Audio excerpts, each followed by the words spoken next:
What's up, guys, and welcome to Press A Repeatedly. Justin Tomasello here with Chris Gold. Hey, everybody. Chris, how's it going, man? It's going good. Been a warm couple of days. We're finally thawing out of our 8th snowstorm in the past 2 days. So yeah.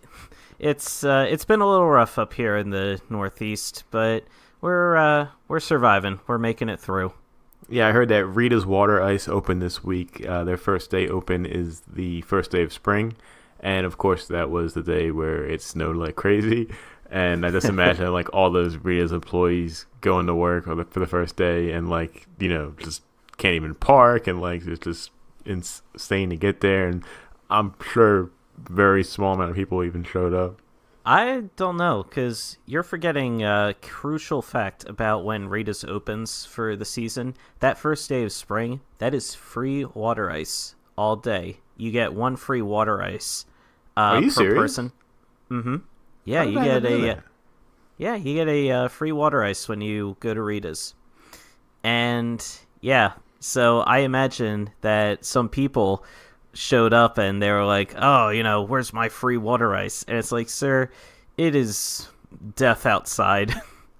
But I work retail. I've worked retail for a very long time. I know how the usual retail customer works. I have no doubts in my mind whatsoever that people risked life and limb to get to Rita's, and were probably outraged to find it maybe closed. Oh yeah, that's just the American dream right there. But you can get your own free water ice. Just take a cup, go outside, fill it with snow, pour some ginger ale in there. There you go. Yeah, that's an excellent recipe for water ice. Highly recommend it. Come down to Justin's Water Ice Shack somewhere in South Jersey.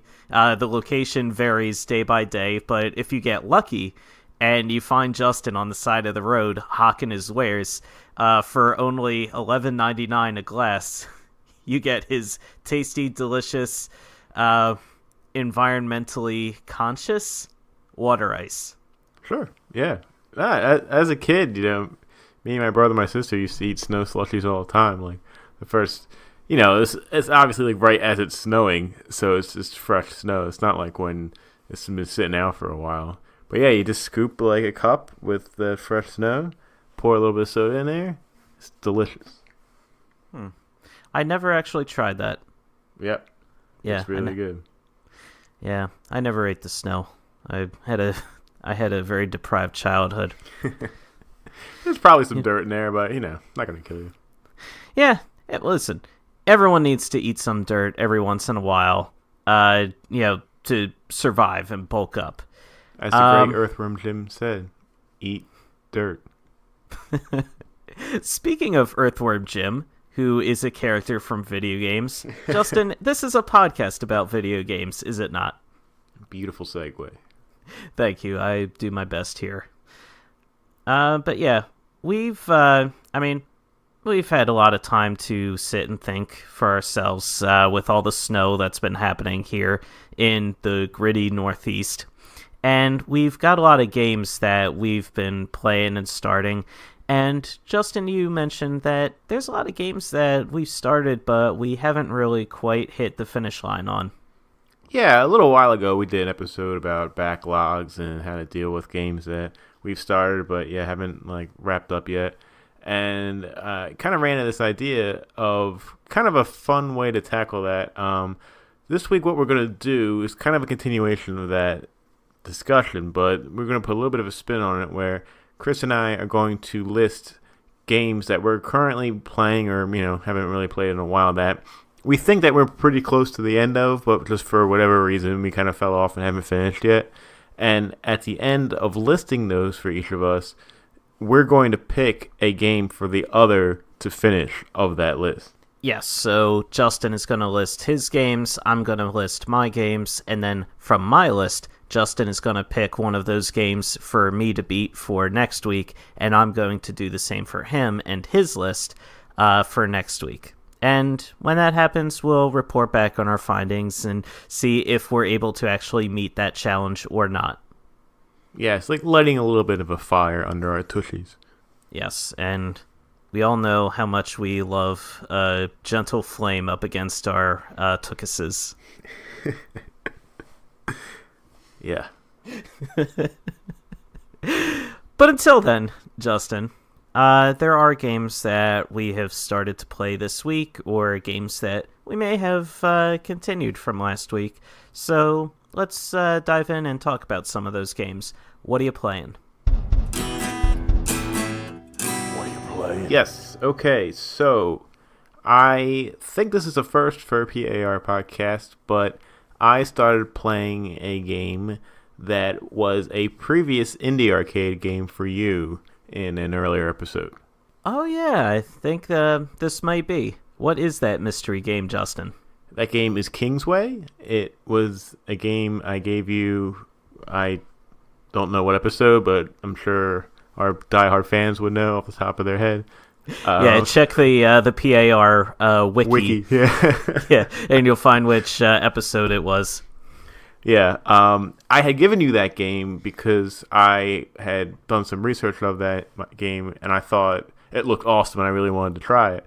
And I actually bought it a while ago, and I was scrolling through my Steam games, and I saw it on there, and I completely forgot that I even had picked it up. So the other night, I was like, all right, I want to play something new, so I'm going to give this a whirl. And I would like to call this little discussion a tale of two nights. Okay. All right, proceed, Charles Dickens. Night one of playing Kingsway was an absolute blast. I loved the idea. If you don't recall, Kingsway is a indie-made RPG that has a unique hook of everything is displayed in like a Windows desktop format. Like you open up your map and there's a little square of you on a map and moving. You have an icon to open up your inventory, an icon to open up your status. You can open up like a little MP3 player that you can play different tracks from the game. It's just a really cool idea, and it works just like a desktop where you can drag around like your boxes and rearrange it how you want. You can even change the color of your background, like wallpaper for your desktop, like you would do on a computer. There's different ways to open things, like you can double click the icon on a desktop, or you can go to the start menu in the bottom left bar. It's this really, really interesting way to present like a game like this. And you might think, how does this work into an RPG? But it actually blends really well if you think about it. The thing is, what works for it is that when you're fighting an enemy, they pop up in a pop-up window, almost like a pop-up ad, right? And when you're fighting them, like let's say if you're fighting an archer, he'll shoot an arrow at you, and then a separate pop-up window will come over on your screen, and it will have a button underneath it that says avoid. And if you can successfully click that button in time, you will avoid the attack. Not all the attacks work like that, but some of them do. It just gives a little bit more interactivity to the game. The window that the enemy is in will move around the screen itself. So some enemies are slower, some enemies are quicker. And, you just kind of roll through the game that way. And I gotta say, it was just... I was having such a blast that first night. I mean, it was such a unique take on the genre. I thought the controls felt really great, even though it was such a weird way to present it. And I was just enthralled that first night. Right. I remember playing the game when I had it for my indie arcade, and I just looked it up. It was episode 25, Puckles. Ah. In fact, that was the namesake of that episode came from one of the characters I created in Kingsway, Puckles. Right. And yeah, I remember having a blast with the game when I played it, and everything you said so far is 100% accurate. Now, what about night 2, Justin? So night 2, here's what happened. I I guess I wasn't sure if the game had permadeath or not. I couldn't remember if it did, or there was a mode that had it, or maybe the developer was thinking about putting it in. So I just kind of like assumed, because the game didn't really explain to you at all in the beginning that if you die for good. So I was like, well, maybe it's not in there. And I was playing a little loosely. When I play an RPG, I like to take my time. I like to grind. I like to make sure that when I go into the next area, that I'm going to be pretty well stacked. I'm going to be able to defend myself. It's not going to be a lot of close calls. I won't have to be healing myself all the time. I like to grind in a turn-based RPG.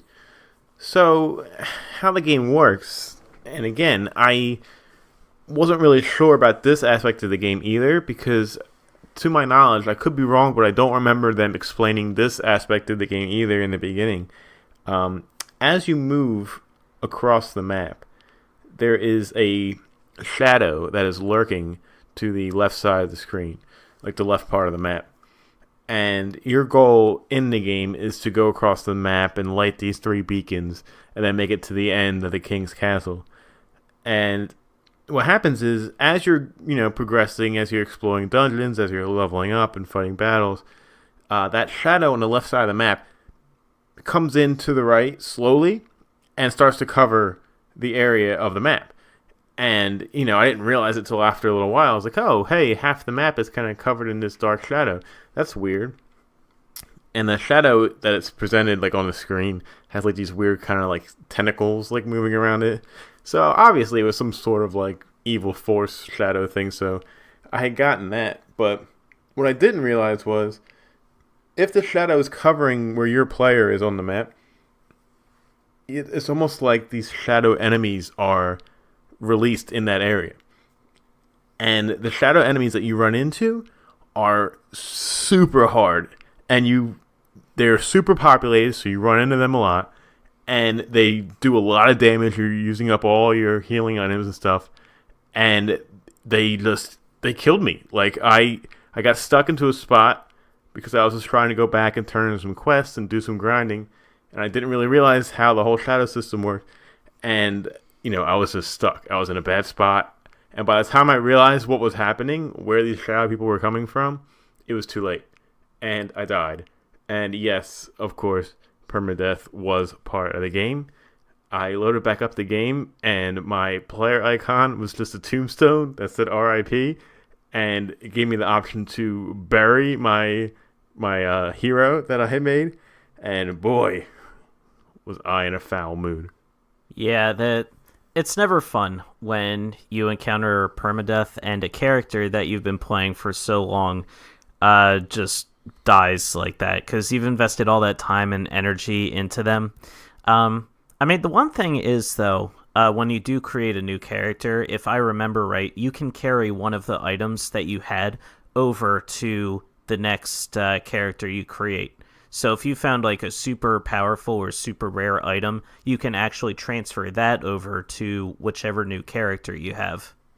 That's correct. And of course, the items have certain level requirements. So the item that I picked, I think the carryover was the weapon I was using at the time, which was like a giant greatsword that I think was like at least a level 10, requirement to even use. But still, it would be cool. It's cool to be able to carry that over. So what happened was I didn't really expect that to happen. I had lost, obviously, the game's over. My dude's dead. I lost all my progress. And for me, that was about an hour and a half, which is not a lot for some people. But, for me, I felt like I was really getting into the whole, like, tactic of the game and how it's working and understanding the systems and stuff. And I the wind was just completely taken out of my sails. I was fuming, and I just did not want to do it all over again. So I was pretty peeved about it. And then the next day, I was thinking about it, and I was like, all right, now that I understand how this whole shadow system works, and how it's basically a timer to kind of help you move across the level and not linger too long on the early stages. I thought it was kind of interesting, and I think I'm ready to go back and give it another shot. Just thinking about it, like, I'm not sure that whole system is necessary in this game. I think it was unique enough on its own of having the whole, Windows interface experience of playing an RPG, and adding this whole like timer thing with the shadows, like it just made it almost unnecessarily harder. I mean, I was having a blast before I even realized that stuff was in the game, and then like I was dead and like got to start all over, and I don't know. It just it seems weird that that's another unique system, right? Like, why would this game need two different weird, unique things to do in an RPG? I think it just might be doing a little bit too much. Right, and I mean, now that you mention it, it does kind of break a little bit of the immersion that they were going for and the aesthetic that they were going for, because it's supposed to mimic Windows PC, where you have the pop-up windows and you access different menus and all that. Why wouldn't you have the ability to save and open a file that you're accessing in any one of these games? Like, your characters say they're in a rough spot, you should be able to save the way that you save like a document or save a PDF or anything like that, and then load it up whenever you need to. Right, and like I said, I don't think that the whole system was explained clearly enough. I wasn't even sure there was permadeath until it was made apparent to me that there was when I died, and I think I would have played the game differently, knowing that, okay, if I die, like, I lose everything. And if I had known, again, that how the whole shadow system worked, I wouldn't obviously linger so much. But I don't want to completely fault the game for that, because I know maybe that's me not doing enough research. But after sitting on it for a couple of days, I do feel the urge to go back and play it. I just hate being timed, though, in any game. Any game that gives you like a time limit to do something. I understand it's like a normal gaming experience, but I just get so much anxiety from it, and I feel like it's not the experience that I really want. Like, I was just having so much fun exploring and like learning on my own how the game works and how to turn in these quests and like what items do what and how to better equip my guy. And then when I realized, like, oh no, I gotta get moving, like, it just kind of screwed everything up for me. I mean, with that whole shadow system, I mean, that completely negates my strategy of grinding. So now I'm going to have to be forced into moving into battles where I might not be ready enough for, like, a high enough level just to be able to escape that, incoming shadow. So it just adds an extra layer of difficulty to the game that I don't think it needs. All right, that's fair enough. What else you got? Yep. So last week I started off the show with another PSA about how WiiWare and the Wii eShop is shutting down this week, and it will actually be shutting down. Well, the day this episode comes out will be the first day after it shut down, so hopefully people listened last week and got some games. Yes, because at this point, if you are listening to this message, it is too late. Yeah, so I finally was able to get on there and pick up some games. I got Chrono Trigger for Super Nintendo. I got ActRaiser for Super Nintendo. I got Secret of Mana for Super Nintendo. And I got Bomberman 93 for the TurboGrafx. Oh, nice. Yeah. I love the Bomberman game so much. Yeah, and we've played that one before because I had that on my old Wii before that bricked and I lost everything that was on there. Yes, rest in peace. But yeah, I dove into Chrono Trigger. I started playing this week, yesterday. And what's great is the Super Nintendo Classic Edition that I have. The controllers, how they plug into the actual system itself, is with those... it's the same port that goes into the back of the Wiimote. So you can use the actual Super Nintendo controllers in the Wiimote to play actual Super Nintendo games on the Virtual Console. Oh, that's very cool. Yeah, it's awesome. Like, I feel like I'm kind of cheating a bit. I'm playing games that aren't on the Super Nintendo Classic with the Super Nintendo Classic controller, but it's great. Like I'm playing Chrono Trigger in its original form with a crisp, like brand new Super Nintendo controller. I mean, I am just loving it. Yeah, you're in Cloud 9 right now. You're living the dream. Yeah. Chrono Trigger's another game I had on my Wii before it bricked that I was unable to beat because I didn't want to start all over again. But enough time has passed where I'm ready to jump back in. And yeah, I'm a few hours in, and like it's what else is there to say about Chrono Trigger? It's one of the best Super Nintendo games for a reason. It's ageless. The music is unbelievably fantastic. The talent and team that worked on the game are just unmatched. Like basically it is a piece of gaming history, and I'm just so stoked to be able to play it in its original form. Oh yeah, I mean it's a masterpiece. I mean you look at Chrono Trigger, and that is it's a flawless game. There's nothing negative you can honestly say about it. And there is a 3DS re-release of Chrono Trigger that came out a few years ago. So if people wanted to play that, they could as well. Zool was telling me that he's played both of them, and the DS one is a really, really good port. So that's always an option too for people. There's also a PC port. We don't have to talk about that right now. No, let's never speak of that again. Yeah, aside from that, I played a little bit more Dungreed. And yeah, I think that's it for me.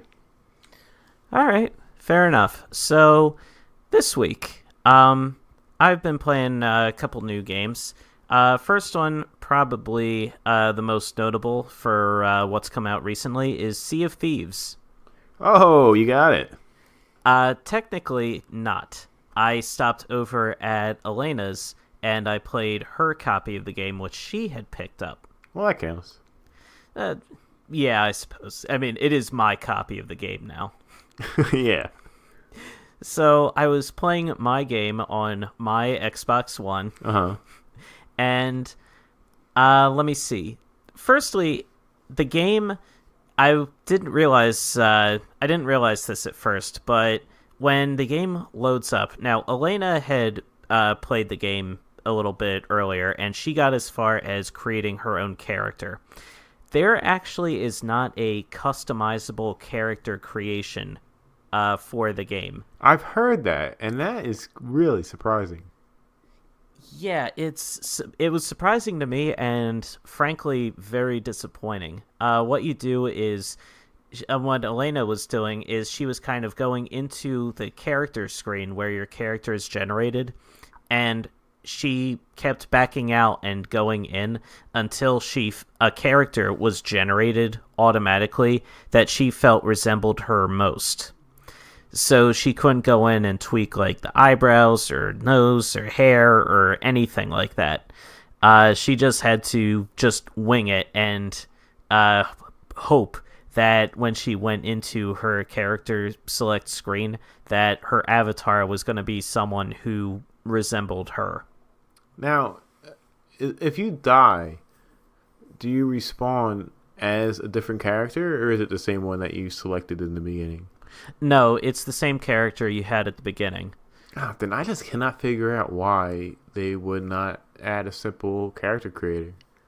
Yeah, honestly, it's really, really a bizarre decision. I'm hoping that Rare at some point in the future, as they develop this game further, which I'll get into in a little bit, but I hope that is certainly one of the options that they add further down the line is the ability to actually customize your characters. Because, I mean, pretty much every game nowadays, when you have the option to build a character, you can build a character. You can customize them however you want, make them short, fat, anything at all. And for them not to have that for this game, or not to have it ready for this game when it came out, is really, really bizarre. It seems like an easy enough thing for them to be able to throw in at a later date. Right, but that's the thing, though. If it was easy enough to throw in at a later date, it should have been, you would think, easy enough to have in at the launch of the game. Oh, I totally agree. Live. Yeah. So that in and of itself was disappointing. The gameplay itself is it's pretty standard fare. It's a first-person game, and you roam around these different islands, and you have these ships, and you have two different types of ships that you can control. Galleons, which are the larger ships, which have 3 sails to them, and they have multiple cannons on either side, or you have the sloops. And sloops are the tinier ships. They have a single mast and 1 cannon on either side of them. The galleons are a lot harder to bring down, and they're bulkier, but the sloops are faster and more maneuverable. So you have the option, as soon as you create your character and put in all the details, you can choose which type of experience you want. Do you want to have, do you want to be part of a big crew? Do you want a solo adventure? Do you want a small crew? And if so, do you want to be on a sloop or do you want to be on a galleon? So there's a lot of different options for how you actually launch the game. So Elena had gotten as far as creating her character, and then when I came over, she actually dove in and started playing the game for the first time. So I got to see as she was kind of figure out, okay, what do I need to do? Where do I need to go? So she starts out on this island where she's in kind of a pub where she can fill her tankard or whatever. It doesn't really do anything. And then there's a dock right outside. You get to the ship. The ship is very difficult to control, especially by yourself. The boat controls, it's very as realistic as it possibly can be for a game that, that is it's a video game, right? So you have the sails, which you have to adjust, and you have to lower them or raise them, plus another rope that you can use X on, adjust the angle of the sails. Then you have to go somewhere else on the ship to raise and lower the anchor, the mast, the steering wheel. You have to go there to steer everything. Let me see. There's also a section where you have to, you can climb the crow's nest and see where you're actually going, because when the sail lowers, it completely blocks your view. You can't see what's in front of you. So if you don't have anyone in the crow's nest, your best bet is to kind of go at the side and see, okay, what's over there? Oh, that island looks interesting. Let me just go there. And then you turn your ship and point it in that direction and just hope that the waves don't rock you too much off course. Yeah. Once you actually get the hang of sailing the ship, it's really not too challenging. You sail from point A to point B, and there really isn't a whole heck of a lot to do as you're sailing. There is an option where you go into the menu to pull out a musical instrument, and you can kind of sing songs and dance around. But Elena, when she went into the server, she chose a single-player server. So we all assumed that when she went into this server, she would be by herself and not necessarily with a crew, but she would encounter other people as she was sailing around the sea and, just getting into adventures, and maybe she would join up with a crew at some point. That never happened. We were sailing to a couple different islands, and we were looking around, and there was nothing anywhere. There was no people, no ships. All we could do was land on the islands and maybe slaughter some chickens or pigs that were hanging around. And at one point, Elena was just sailing, and I guess the ship got into a storm, And she's sailing. She's like, oh, storm looks a little dangerous. Huh. These waves on the sides are looking a little high. And then, oh, hey, the ship is sinking. Oh, no. It's like, oh, this is an issue. She was running around. She's like, what do I do? What do I do? And, at that point, the ship was sunk. So she had to abandon ship. And when that happens, a mermaid just kind of pops up very close by to where the ship was. And he holds this giant glowing flare that, that you can see from wherever you are. And you swim up to the mermaid, and pretty much he will reset. He will kind of reset the game in terms of you'll go to the closest island, and you'll have your ship regenerated right there for you, and then you can just climb aboard and start again, and then you can be on your way. Right. And now, how often do you think, or did you notice, like, Elena having to swim to that mermaid to reset?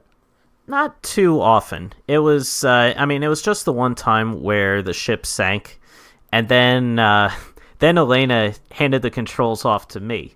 And this is where, no, I'm sorry.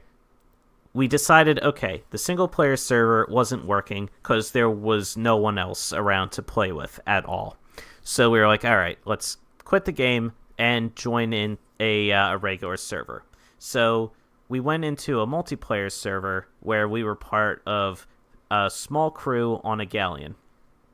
So it was me, and this is me playing as Elena, and 2 other people, and the one other person we were playing with, I don't remember his name, but the other guy was Gorilla Reese, 37, something like that. Gorilla Reese, we love you. Gorilla Reese. You just wait. I haven't told you about Gorilla Reese yet. You don't love him just yet. So I climb aboard the ship, and I'm like, yar, all right. Now I'm aboard the ship. I'm sailing the seas. And I'm like, okay, yeah, I've got the whole pirate voice thing going. I'm living it up. I'm living the dream. I'm finally a pirate. Take that, Dad. He said it couldn't be done. So I'm on the ship, and no one is around. I thought this was a little unusual, but we were right next to an island, and I decided, okay, let me just explore this a little bit, and I actually found a treasure chest just kind of sitting there in a cave on this island. So I was getting really jumpy because I know there are skeletons to fight in this game, and usually they guard buried treasure like this. Of course. So I was like, okay, let me just grab this chest, and I hightailed it the hell out of here. I was like, oh god, oh man. And I swam back to my ship with the chest, and there was Gorilla Reese. And I was like, ahoy, matey! And he didn't have his voice chat on. I was so disappointed. I'm like, oh, come on, mate. I found treasure. Look. And I was jumping up and down in front of him, holding the treasure. Mm-hmm. And he was just kind of running around and jumping around, being all goofy. And I was like, all right, well, whatever. I don't know what I'm doing here, Reese. I'm glad, we're here. We need to sail around and find more treasure. So he started fiddling with the steering wheel and the sail and all that stuff. So I'm like, okay, he looks like he knows what he's doing. He's turning the sail into the wind, and he's everything's going great. So we're sailing along, and hey, we're going towards the next island. Great, cool. Reese, we should probably slow down. Reese, we should probably slow down. Reese, we should... Boom! He sails the ship directly into the island and crashes the hell out of this thing. I was like, Reese, what are you doing? I try to go below deck, and I can't because below deck is 100% flooded. I was like, you've got to be kidding me. I pull out my bucket. I'm trying to empty this thing. It's no use. The ship is sunk. He literally just smashed this thing into the island full speed, not a care in the world, and then he just kind of abandoned ship. I was like, man. I was like, are you serious, Reese? Come on. Luckily, though, my treasure chest that I had brought on board floated to the top, so I grabbed the chest and I swam to that island we just crashed in, while Reese talked to the mermaid and he flashed away. And I was like, no, I'm not doing that. I don't want to be on his crew anymore, because that's what's going to happen. I'm going to go back on the ship with Gorilla Reese. I'm like, who's no, clearly unfit to be a captain. Clearly. So it's like, all right, I'm going to hang out at this island and wait for, something somewhere. And I go on the island and I'm waiting a little bit. And then this other galleon miraculously showed up to this island. And these people had their voice chat on. And I heard them talking amongst each other. I'm like, "Ahoy, mateys!" And they're like, "Hello? Hello? Who's there?" I'm like, "Oh, thank the gods you're here. Listen, my crewmate abandoned me on this here isle. If you take me aboard with you, I promise I'll give you this treasure chest and I'll work for you." And they're like, "Whatever, dude." Yeah, just come on. He's like, "Fine, you're just giving us the treasure chest?" I'm like, "Yeah, sure, it's all yours." They're like, "All right, whatever." So some people have no imagination. So I'm like, "All right, I'm thinking this is great. I found a pirate ship and a crew. I get to be part of this. This is great. I'm living it up. I'm living the Sea of Thieves dream." Then they started sailing away, and they're like, "So what happened to you?" And I explained the situation, and they're like, "Why didn't you just use the mermaid to go back to your ship?" And I was like, "Because I didn't want to do that." And it's and they're like, I could hear them rolling their eyes at me. Oh my god. I was like, "Oh man, you jerks, you dorks." So I climbed to the crow's nest, where for whatever reason, they were stockpiling a ton of gunpowder barrels in their crow's nest, I guess for safekeeping. And they started pointing out "Oh, hey, Elena," because I had my gamer tag. They were like, "Elena, there's some galleons around here. Maybe one of those galleons is your old ship." And I was like, "All right, you know what? I can take a hint. They don't want me." I'm like, "All right. All right. Let me check this out." So, I want to say I jumped overboard to find one of these new ships, but that wasn't the case. The ship was going full speed, and I fell out of the crow's nest into the water. And by the time I fell in the water and I swam to the surface, the galleon that I was just on was long gone. Of course they were. Friends, help me! Friends, help! And they were like, "Oh, what? Did you hear something?" No, just keep going. Go faster, go faster. So to my left is the mermaid, and I'm like, "All right, fine." Yeah, at this point I had no choice. I was like, "You win this time, mermaid." So I zoom back to my ship, and now this time my other two crewmates are on the ship with me. So I'm like, "Okay, cool." So there's Gorilla Reese, that son of a bitch, and someone else. I forget his name, but just listen to this, all right? So then we're sailing along, we're cruising at a good clip, when to our right, there's a bunch of gunpowder barrels floating in the water. And now Elena and Lewis were watching me play. And I'm not blaming Lewis, I'm just saying that this is what happened. He noticed the gunpowder barrels. He was like, "Oh, stop. There's gunpowder barrels right there. Drop anchor. You guys need to pick those up." So I was like, "Oh, okay." So I ran to the anchor, and I dropped the anchor. The instant I dropped the anchor, Gorilla Reese immediately ran to the anchor to try to raise it again. The other guy ran up to me, and he, fired his gun at me. What? And I was like, "What the heck?" Next thing I know, the screen kind of, blanked out a little bit. Then it blacked out, and then when it faded back in, I was in the brig. The two of them, I guess, thought I was griefing, and so they voted to put me in the brig, which is a jail on, the lower decks of the ship. Wow. And when you're in the brig, the only thing you can do in the game is be in the brig. Like, you can't pick your way, you can't pick the lock, you can't get out. You're literally stuck in the brig until one of two things happen. One, your crewmates come down, take pity on you, and release you if you feel like you've learned your lesson, or you quit the game and reload. So I was like, you know what? Maybe, I'm going to see what happens. There was like one of the pretext chat things. I said sorry for whatever. All I could do was just kind of listen around to see like, oh, I wonder what's happening. And as you're sailing to the different islands, like quests pop up like, oh, you're at this island. So I'm sitting in the brig and I see like, dun, dun, like, oh, here's, you're at this island. I'm like, oh, that's exciting. And then they're like, oh, you've started this quest. I'm like, cool, all good.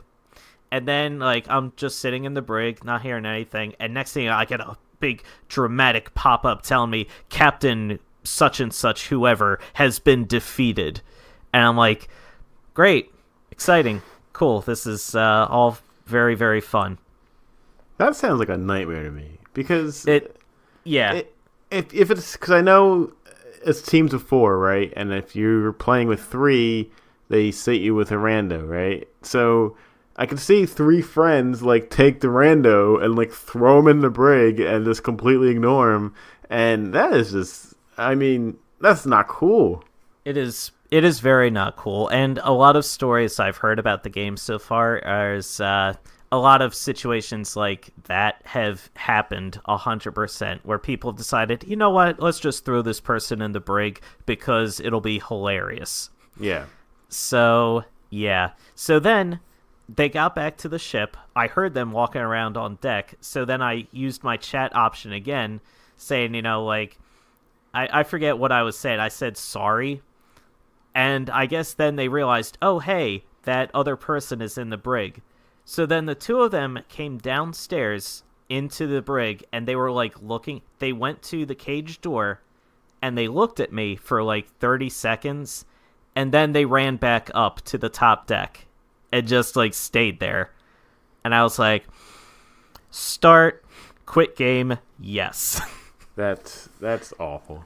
Yeah, I was very, very annoyed and very disappointed. The parts where, like, I was playing with that random crew that showed up and kind of making my own adventure, like, that part was fun. I was having a lot of good times running around, being a pirate, just kind of having fun, but there's just due to some misunderstanding and to these couple players that I just happen to be paired with, who happen to be a couple of assholes. It almost like killed the entire experience for me. I was like, oh, come on. Like I feel like the game, like, it definitely needs a lot of work. Like, again, like, you sail to the different islands, you find treasure, you might have to fight off some skeletons, and then rinse and repeat. So there really isn't a whole lot to the game itself. Most of the good experiences and the fun times that I've heard from the game have come from a lot of friends sailing the seas together and kind of creating their own adventures and their own hijinks. Like, that is the true fun and appeal of the game. And that's the stuff that I was excited about. That's what I was really looking forward to with the game. But when you have just random players who are spoiling the experience for others, it's a major turnoff. Listen to you describe it. It sounds to me like the game needs some structure, because what you just described sounds like everybody's just in a giant like a loading room in a game or something, where you're just kind of waiting for the actual game to start. So everybody's running around and like being dicks and like, drawing graffiti on the walls, or just, I don't know, like just kind of messing around, killing time for like the match to start or whatever. And that's what Sea of Thieves just sounds like right now. Yeah, it's definitely a mess. I think Rare... I think it's a situation where a lot of people have described it as similar to No Man's Sky in terms of there's a lot to explore, and you can simulate the experience of, like No Man's Sky, you simulate space exploration. Sea of Thieves, you simulate being a pirate. But in terms of actually simulating the genuine experience, there really isn't a whole lot there that's actually interesting or fun to do all by itself. You kind of have to create your own fun. Now, No Man's Sky eventually released their giant update where a lot of people have said where No Man's Sky was disappointing at first, now the game is actually fun and it's enjoyable. I'm wondering if that will eventually happen with Sea of Thieves at some point, but right now, it's fun. If I was to play with, if everyone had a copy of the game and decided to sail the seas together, I think it would be a lot more fun than being paired with randos and potentially having to deal with assholes. So, unfortunately, it's not as great as an experience as I thought it would be. Cooperative stuff's tough because even when you're playing with friends, you're still dicking around, and sometimes you gotta yell at somebody to stop throwing you in a hole, or let's focus, let's get this thing done. But to do that with strangers, like, who aren't even in the same room as you, and like they're just not gonna respect you. I mean, that does not sound anyway fun to me. It sounds. I brought this up this morning. Butch, Zool, and I were watching a stream of this game, and it looked like a group project from grade school. Where like there's always people that do work, there's people that kind of dick around, but like you all have to work together and try and get that grade that you need. And like it's just that was always one of the most frustrating things for me in grade school. I hated doing them, and I don't know, Same. I don't know.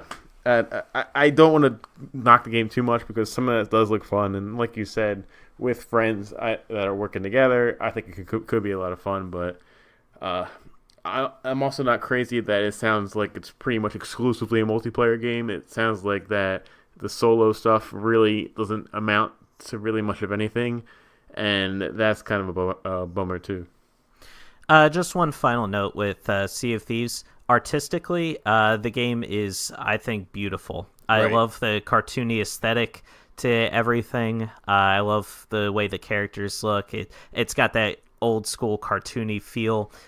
Graphically, beautiful game. The lighting reflecting off the water, the seas rolling along. It's just absolutely breathtaking. Like, Rare obviously put a lot of care and attention to detail in the way the game looks. I'm just hoping that eventually they do some fixes with how the game plays. Yeah, we will see in due time. But I am glad you played it and we're able to talk about it today. Yes. So the other game I played this week was Shantae and the Pirate's Curse. Right. Yes. Now, I have never actually played the Shantae series before, but they've always been on my radar. They've always seemed very interesting. It's the type of games that I really enjoy playing. I love the look of the games. There's just the cartoony aesthetic that Way Forward has with the characters. They all seem very fun and energetic. And this past week, Shantae and the Pirate's Curse was released on Switch. Now, this is the third game in the series. So I had not played the first couple of games, and I was concerned that I would be lost if I hadn't. But after some research and after asking you, it turns out that I wouldn't really be missing too much. So I just dove head in, and I gotta say, I am having an absolute blast with this game so far. Yeah, I am really glad you brought that up because, like you, I've been very interested in this Shantae games. The later ones, I did start. I wanted to start from the beginning and play all of them, and I got the original Game Boy Color one, and that game is very advanced for its time, especially on the platform that it was on. But it still felt a little bit like dated and hard to play, nowadays, and it didn't really stick with me for too long. But from what I've heard, they just get better and better, and of course, Way Forward, those guys really know what they're doing, and hearing that Pirate's Curse just came out on the Switch, I mean, that's awesome. So I think I might also have to join you in picking that up. Yeah, it's really a ton of fun. The games they're action platformers, so there's a lot of jumping around, and there's a lot of enemies on the screen, so you kind of, like, you have this cool hair whip attack that you can use as your melee. Eventually, you pick up a lot of different items and weapons as you progress through the game, and it really, I mean, it's just a ton of fun. Like, the hair whip feels really good to pull off. The enemies are really varied in terms of both, like, their design and how they look and how they attack. It's just, I don't want to give too much away of the game in terms of story, but it follows directly after the middle game of the series. Risky's Revenge, I think, is the second one. Yes, after Risky's Revenge. And, so Shantae is just kind of running around. She has to save her island home again. And this time, she actually has to pair up with her arch nemesis, Risky Boots, pirate queen of the Seven Seas. Right. And you're teaming up against a common enemy, which is this ancient pirate who used to lord over all of the islands, who died centuries ago, but now he's starting to amass power again, and he wants to rise from the grave and take over the sea again. So you and Risky have to team up to prevent him from doing so.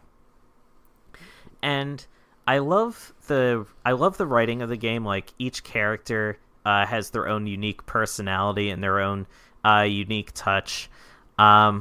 The game is it's very fan servicey, very very fan servicey at times.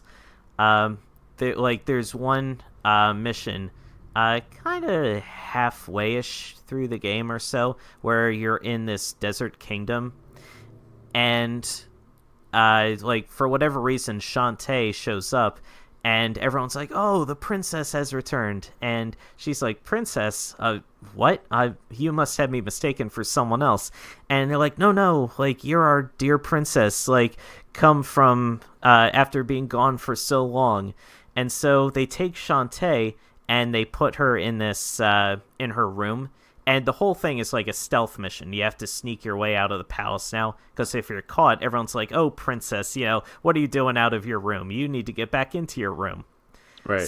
So it introduces this whole stealth section, and Shantae, like, I literally was like, "Oh my god!" Like, she is wearing literally nothing. And I'm like, this is the princess uniform? like, are you serious? Like, Justin, I can't describe it to you. It left virtually nothing to the imagination. It was some of the most blatant, overt fan service I've encountered in a game in a very, very long time. And then later, as you're exploring the palace here, two of your friends and Risky Boots herself were also, somehow they got into the palace, and they were mistaken for princesses, so they're each in their own separate rooms wearing the same princess outfit. And I'm like, come on, like, knock this off. Yeah. Like it was too much. It really was too much, and it was just blatant. And I was like, ugh, like, I mean, like, I don't mind a little fan service, now and then. I mean, if we're being 100% honest. But when it's just, like, in your face like that and just blatant and gross, it's just way too much. And it took me out of the experience a little bit. Yeah, totally. I mean, we can have a whole other discussion on that. But that is pretty much the main reason why I did not pick up games like Nier and Xenoblade. I just don't want to deal with that stuff. Like, it just really it takes me out of the game, and it's just, I feel it's unnecessary. And I know a lot of people probably don't agree with that, and that's fine. But like, I just really don't see a place for that kind of stuff when it's so obviously just demoralizing and blatant, and kind of rubs me the wrong way. Yeah, it's. I mean, in spite of that, the game is a ton of fun, and of course, yeah. I'm not going to say don't play the game because of it. I 100% recommend the game. It's just that this section pops up during this stage, and it's just like so overt and gratuitous, and Yeah.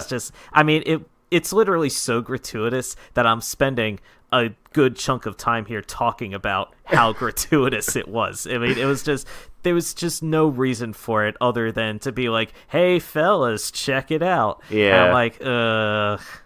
Well, if it's one part, whatever, like, you get through it. But if it's like the majority of the game, like, yeah, I just don't want to. I don't want to deal with that. Yeah. So, all in all, good series. Gotta get through the end. I played a good chunk of that game so far. I was gonna say, it sounds like you were pretty deep into it. Yes. Having a lot of fun with it. But yeah, we'll see. We'll see how it goes as time goes on.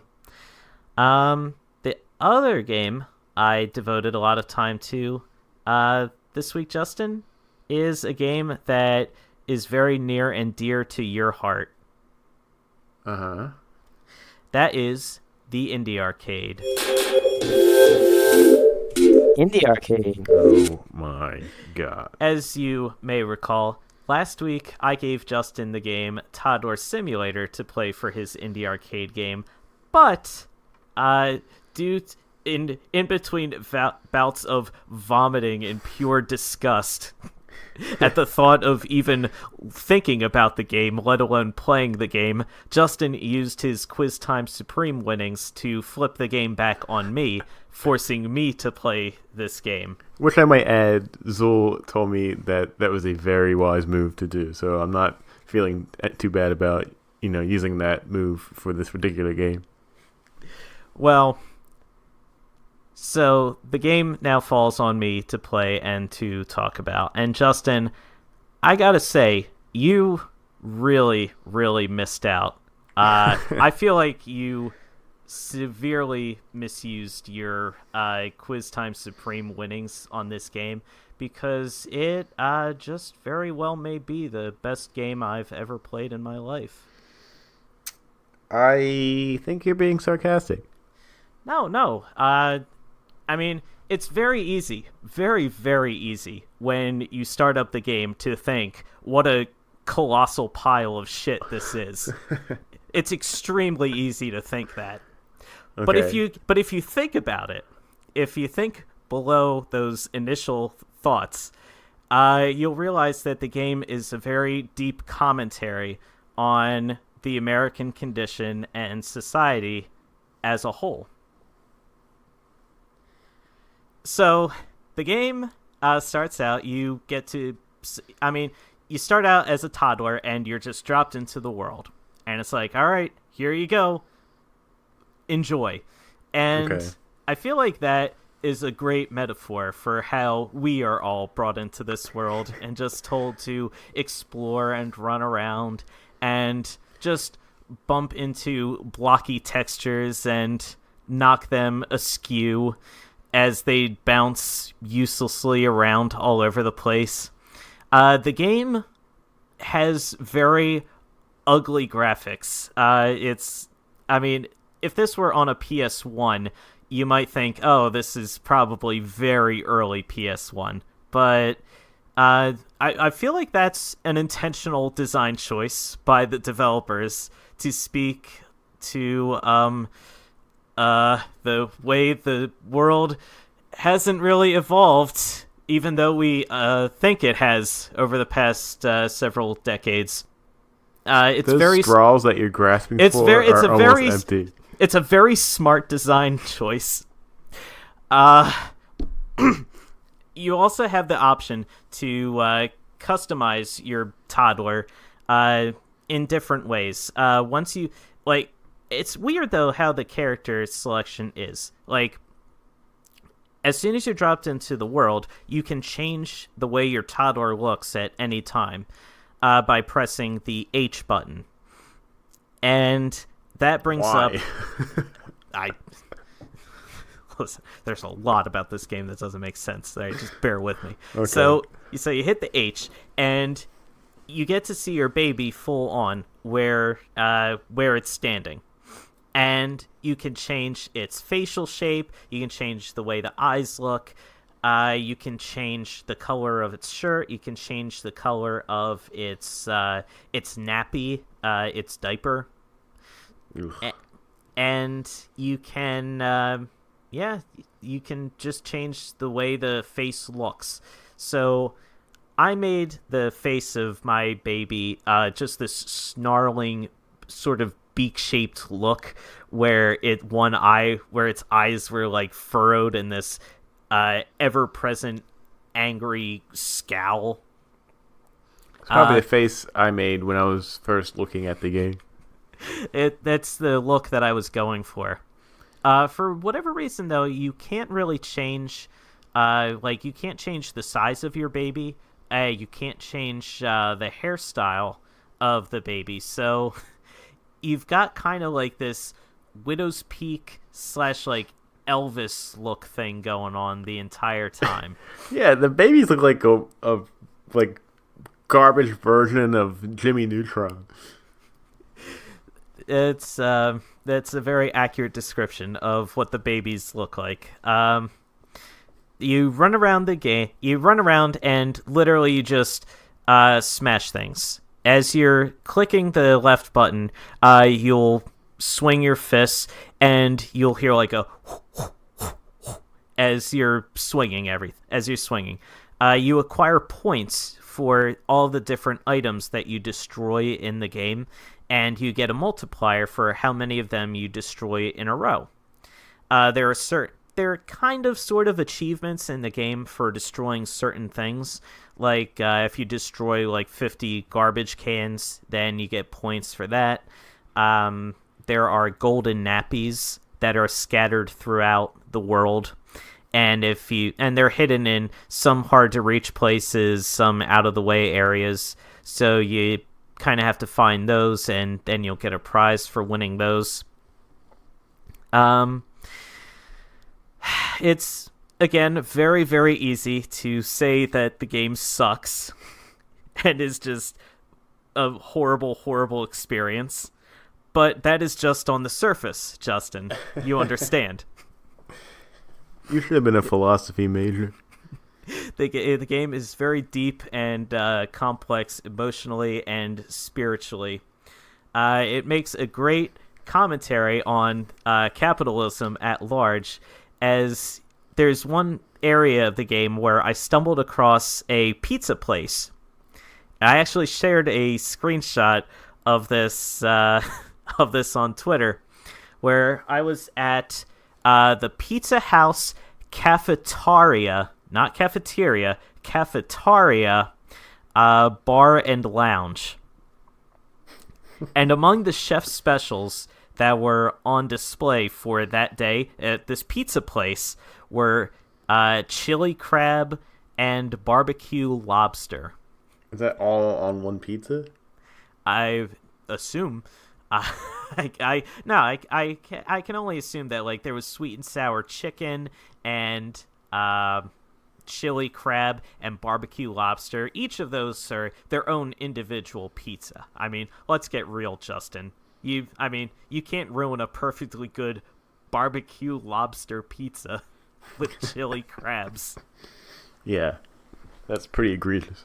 Believe it or not, Justin, if we're speaking honestly here, I found the section of the game where the developer just gave up.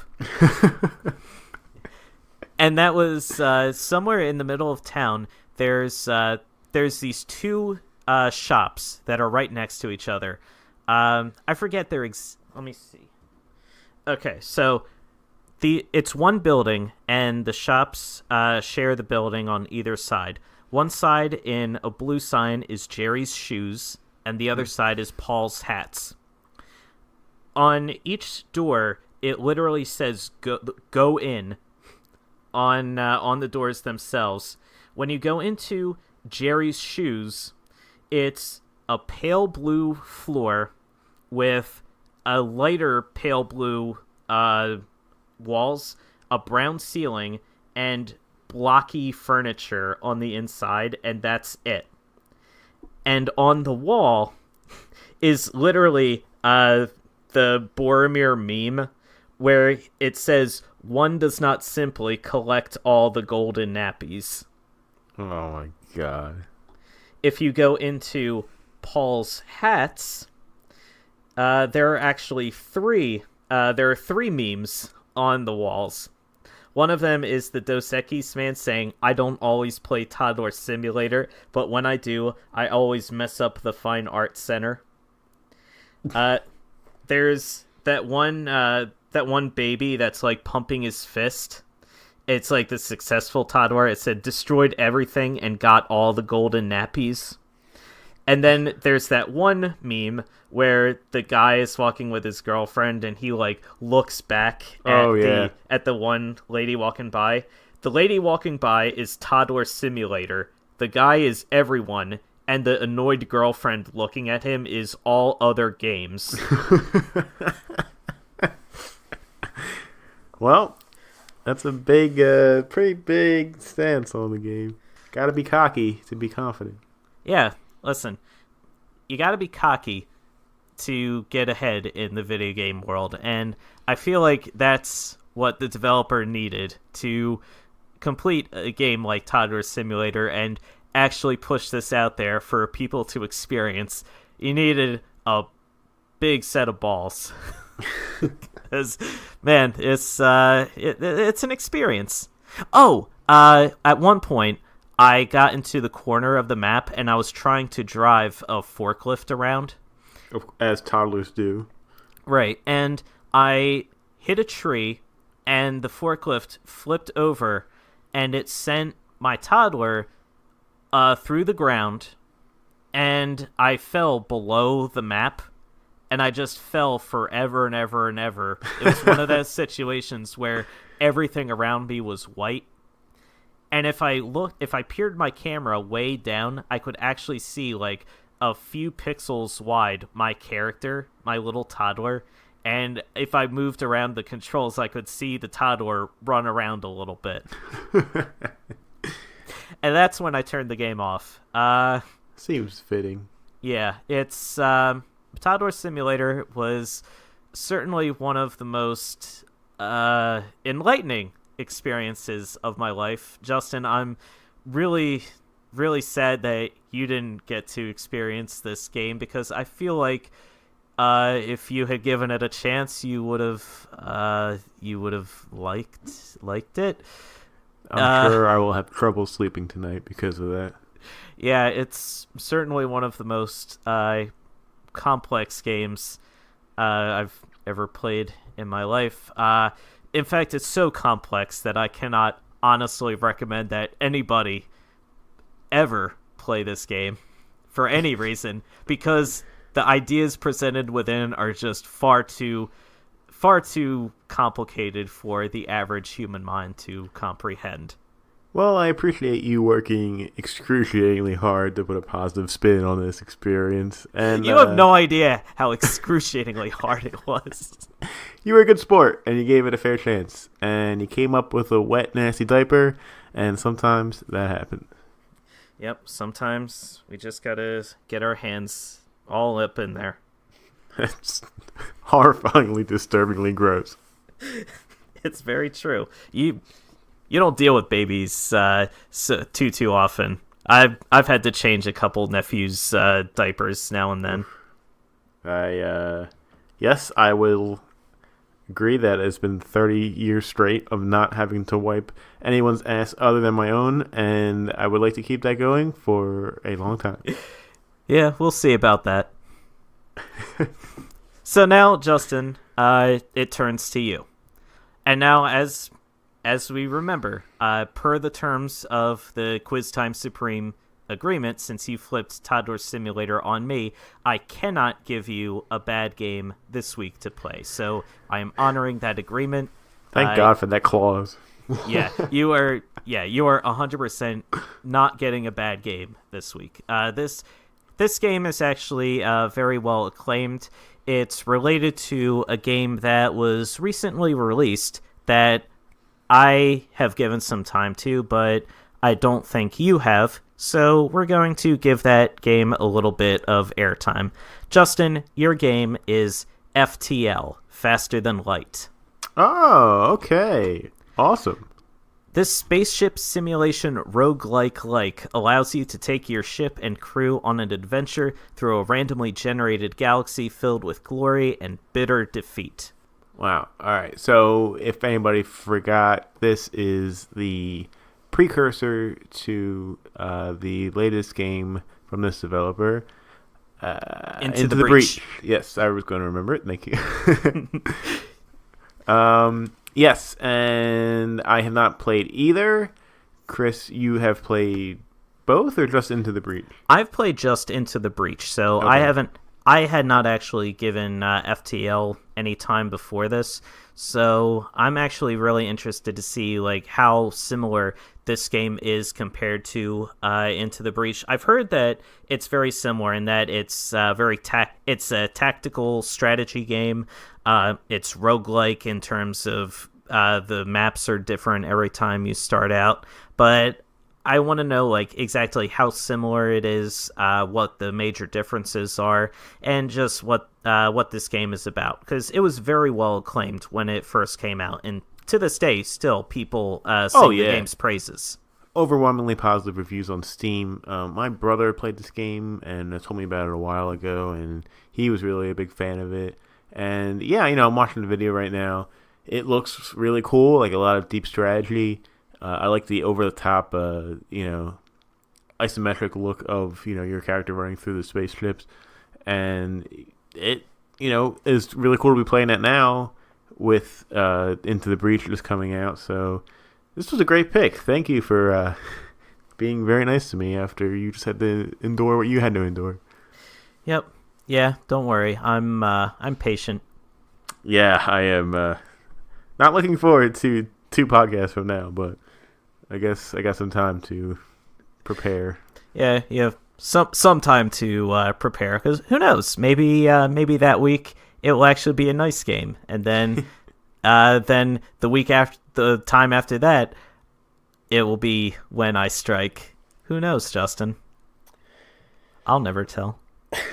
Oh boy. Well, what do you say we take a break, and when we return, we will talk about games we're close to beating and assign each other games to finish off.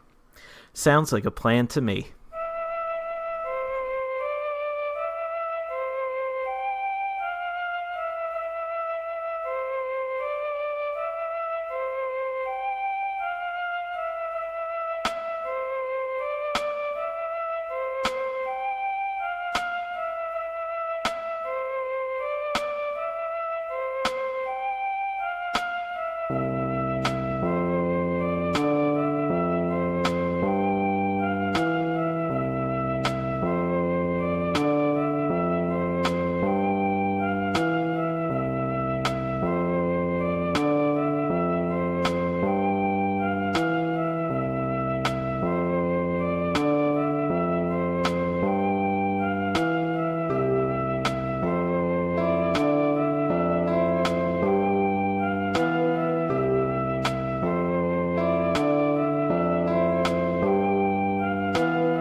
Welcome back. You are listening to Press A Repeatedly podcast. Justin Thomas Solo here with Christopher Gold. And Chris, it is time for us to talk about games that we're pretty close to beating, but we just haven't got around to finishing them. And, we're going to assign each other one to knock off our list. We're going to list each other's games, or our own games, and then The other one will assign a game for the listener to play. Right. For lack of a better term, these are the games that we have justined. Yes. And we are going to unjustin these games. Yes, very true. If you are new to the podcast, the term justining a game means playing a game for a somewhat portion, anywhere from like 20 minutes to however long it takes before you actually beat the game, and just not beating it. So I have plenty of games that I've done that to, and I have a few in mind that I'm pretty positive that I'm pretty close to the end, and I guess I'll just start rolling them off. All right, by all means. Yeah, first would be, I mean, I talked about this last week, but Mega Man 2, I was kind of replaying through that, and I made it to the point where, the farthest point I've ever made it to in that game before, which was, the beginning of the Dr. Wily stage rushes, and you get to a point where you're fighting this dragon, and you have to fight him on these small platforms, and it's just a really tough fight. And, I just kind of, every time I got there, I just kind of like, I think I'm done playing this for now. I never really gave it a fair enough chance to, actually sit down and try to beat it. So I feel like maybe I could do that. But I know the dragon is only the first of many hard bosses that are still yet to come, so I don't know how well that would go going out. This is a very early NES game, so it is quite difficult. But that is definitely one that is on my list. All right. One of probably the most prevalent game that's on my list right now is the original Half-Life. Oh. Right. I started playing this game some point last year, I want to say, and because I had played Half-Life 2 and the Portal games, and I just love those games to death. But I had never actually played the original Half-Life, so I was giving that a shot, and I was having a lot of fun with it. And I got to the last area of the game, which is actually the alien home world, the planet where they're coming from, and I didn't have a whole lot of ammo, and I was just kind of getting frustrated with having to fight all of these stronger enemies with not a lot of ammo around for me to pick up. And I was like, you know what, I'm just going to take a break from this for the time being, and that was the last I ever played of the game. I honestly think I have maybe like an hour or so left to play until I reach the final boss. But yeah, I've just gotten busy with other games, and they kind of got swept up into the mix. And yeah, I just haven't had a chance to wrap it up. So that's an interesting pick. That situation that you're in of not having a lot of ammo to continue, do you think it's sort of a thing where you would have to kind of go back to an earlier level and restock, or is it something that you could figure out in the beginning of the level that you're on now? Maybe just kind of spend some time searching for ammo to get through it. You know what I'm asking? Right. If I remember correctly, I don't believe there is a way to backtrack through the game to pick up ammo drops in earlier levels. Once you start a level, you're in that level with whatever health or ammo you had coming in. So whatever ammo or health kits are around for you to pick up in that level, that's all you've got. Interesting. Yes. Okay. So what's your next one? My next one will be one I'm very certain I'm close to the end of, and that is SteamWorld Dig 2. Ooh, good pick. Yeah, so this is a surprising one because of our friend group. I think I was the first one to start playing it, and then I kind of told all you guys, like, oh, this game's really good, like, you gotta check it out. Like, I showed some of you guys how, when I was playing it, and I know you and Butch and Nick all picked it up, and you guys all beat it before me.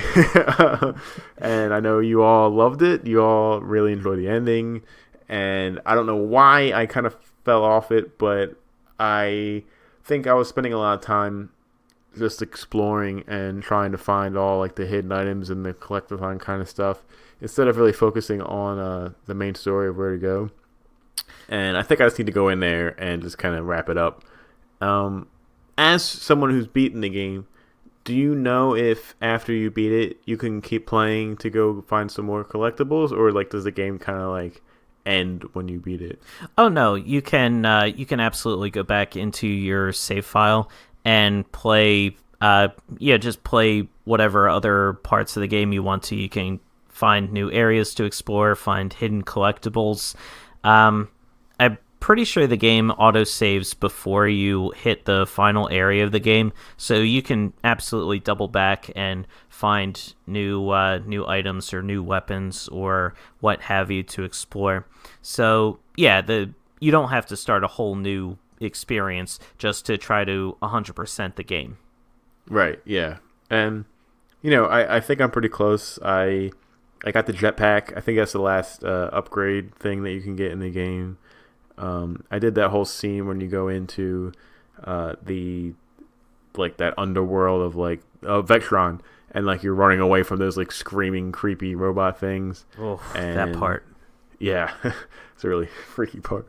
And I know I was having some trouble navigating of where to go, and that was kind of on me because I turned off there's a guide arrow that kind of tells you where to go. It like points on the screen, and I had turned that off in the beginning of the game, and I forgot A, that it existed, and B, that I did manually turn it off. So I remember being lost for a while, and I was like, I'll just explore. And after it not playing for a couple of weeks, I might have to pop that thing back on just to help me start going in the right track. Right. And I mean, as for the fact that we all beat the game before you did, I mean, Justin, it's simple. It's Occam's razor. The simplest explanation is always the most likely. We're just better at playing video games than you are. That is quite interesting. I'll have to read your thesis on that assumption. Yeah, it's a 200-page document. 50 of those pages are cited journalistic sources.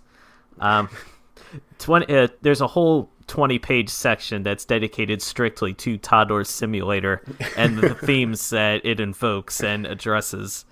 Oof, boy, you were really busy this week. Yeah, man, I've got a thesis to finish, man. That's round-the-clock work. Okay, what's next on your list? Okay, next on my list is Owlboy. Oh, I didn't even know you got this game. Yeah, not only have I gotten this game, I've gotten a good deal into the game. I got this when it first was released, I think it was last year. Yeah, Owlboy is on my list of games I want to get but haven't gotten yet. Right. The game first came onto my radar after a lot of stories came out about Owlboy and how it was a 10-year development cycle. Right. It was one of those situations where the developers invested everything they had.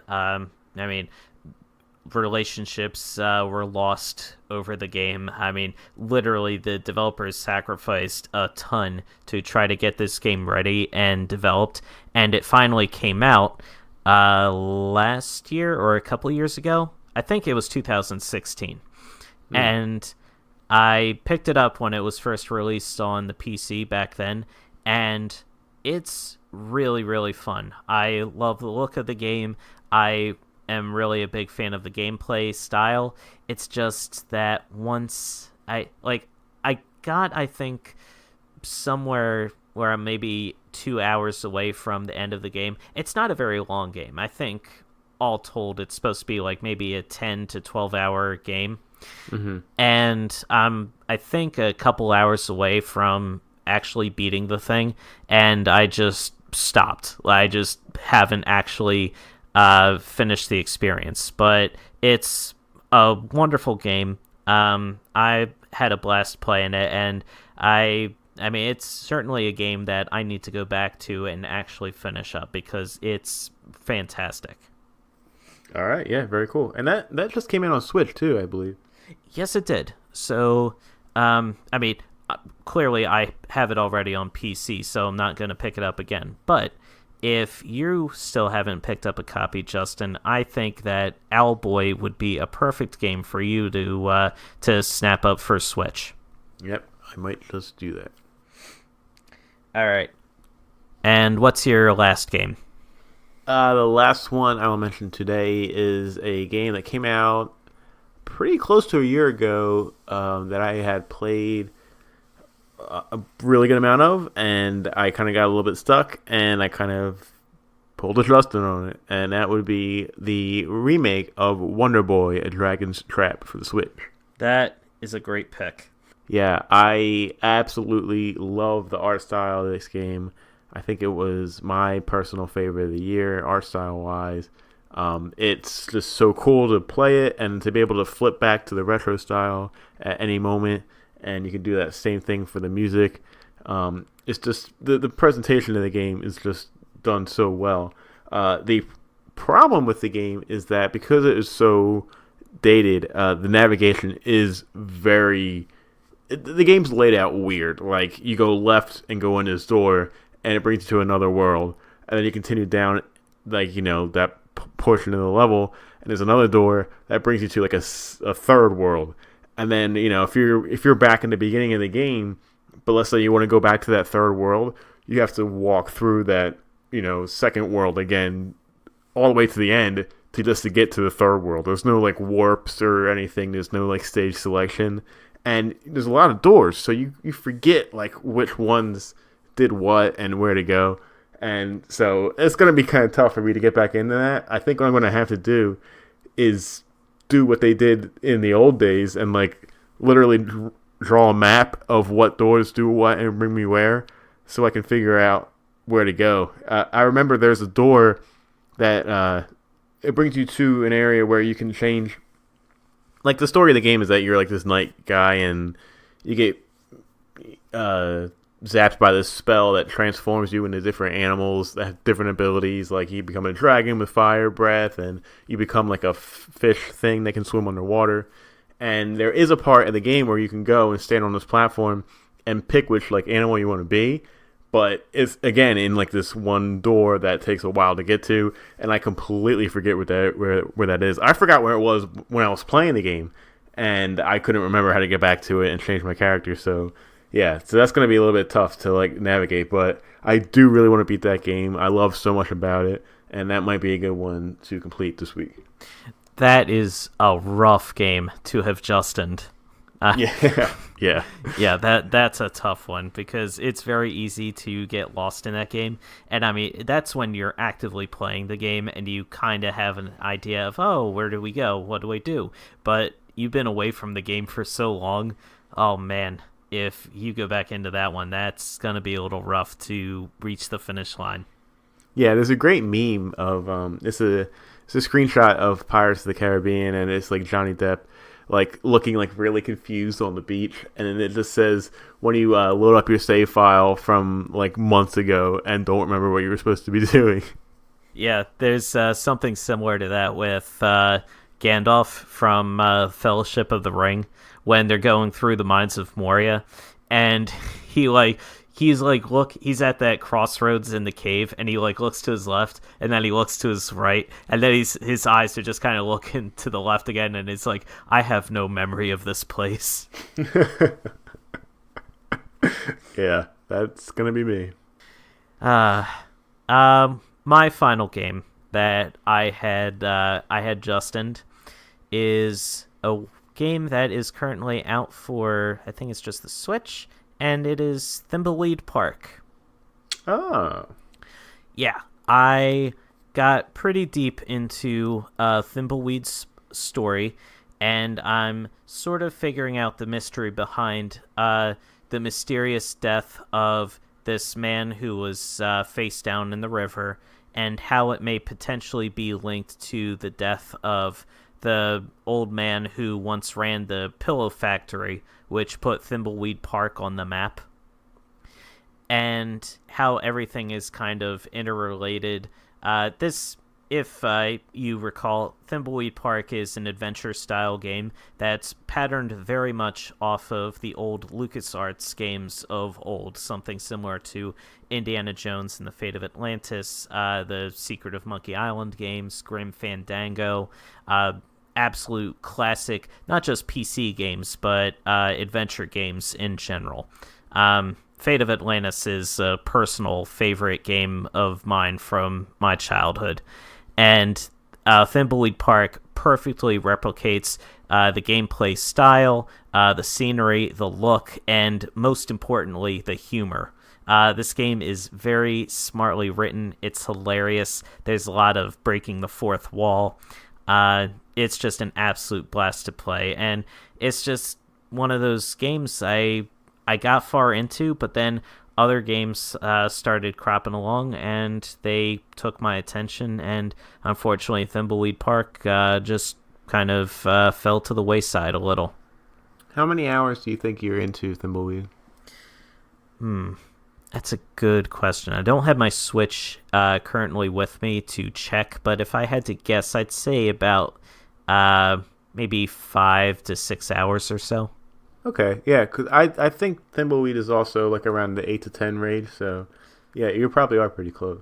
Yeah, I think I'm there. There are a few areas of the game where there are flashbacks to important events that happened in Thimbleweed Park's past that are relevant to what's going on today.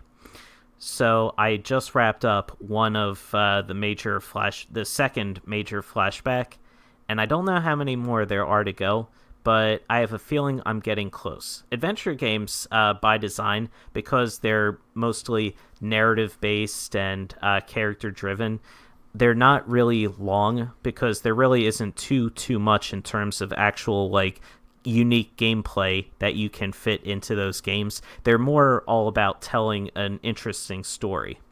So it can't be long by design. So I have a feeling that I'm this close to figuring out the mystery once and for all.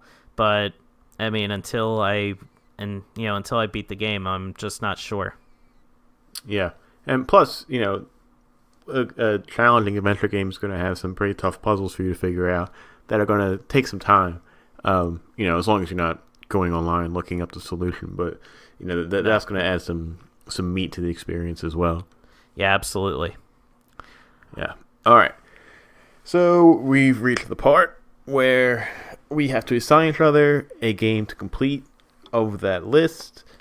And let's see. Chris, I was thinking Half-Life for you to finish because I know how much you like that series, and I think that, to beat the first one would be, really great for you, and especially with there's some rumblings about, Gabe Newell getting back to making games.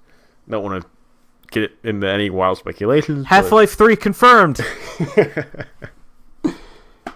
However, I think that situation that you're in without ammo might be tough, and I don't want to put you in like a frustrating situation this week, so I'm going to pass on that for now. Which leaves us with Owlboy and Thimbleweed, and I think I want you to finish Thimbleweed Park because I know how much you love adventure games. I've heard nothing but great things, especially about the humor. And I know you were really enjoying it when you were playing it a few weeks ago. And I think you owe it to yourself to wrap that puppy up.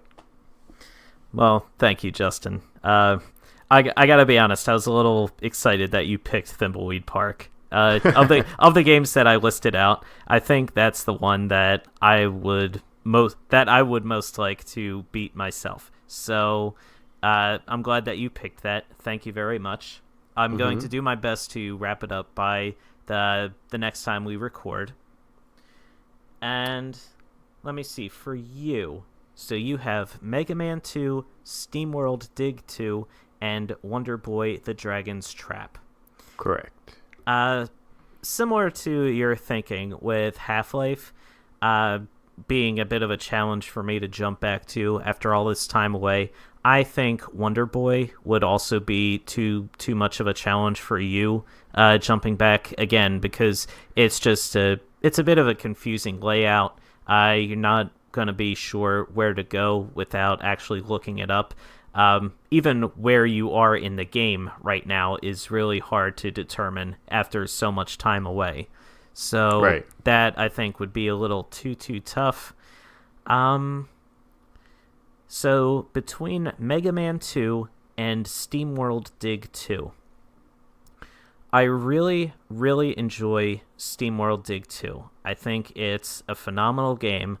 I think it's it's one of the best games to have come out, certainly within the past year or so. But I'm going to go with Mega Man 2, if only because this game is... You've never beaten Mega Man 2, right?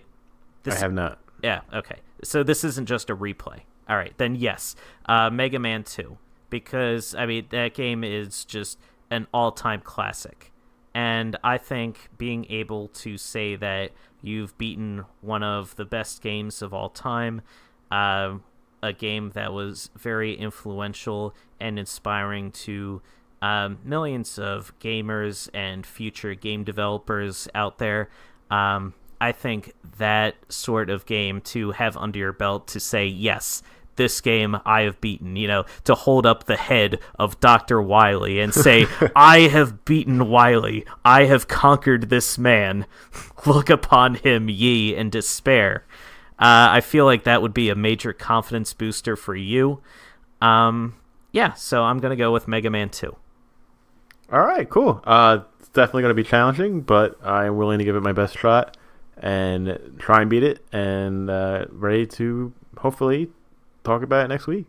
Right, because if I remember right, you beat the Robot Masters already, so you're at Wily's castle. So you just have to get through all of those different stages. Right. So I have faith in you. I think you'll be able to pull it off, and teach Dr. Wily a lesson that he will never forget. All right. I think that's probably going to wrap it up. I mean, we both have our assignments, and I'm looking forward to talking about it next week. Yeah, I'm looking forward to talking about it too. I'll figure out the mystery behind all these murders going on in Thimbleweed, and who knows, maybe I'll have other games to talk about for next week too. Yeah, definitely. A bit of show news before we get on out of here. Chris, we are now available in some other locations. That is very true. Yeah, we are now available on YouTube. We are on Spotify as well. So for any of you out there who prefer to listen to your podcast through the streaming service Spotify, we are now available there. Just look us up on Press A repeatedly. And we're also on YouTube. So if you want to check us out over there and have us playing in the background, then you can find us on our YouTube channel, again, at Press A repeatedly. Yeah, Chris, nice work for getting us up on there.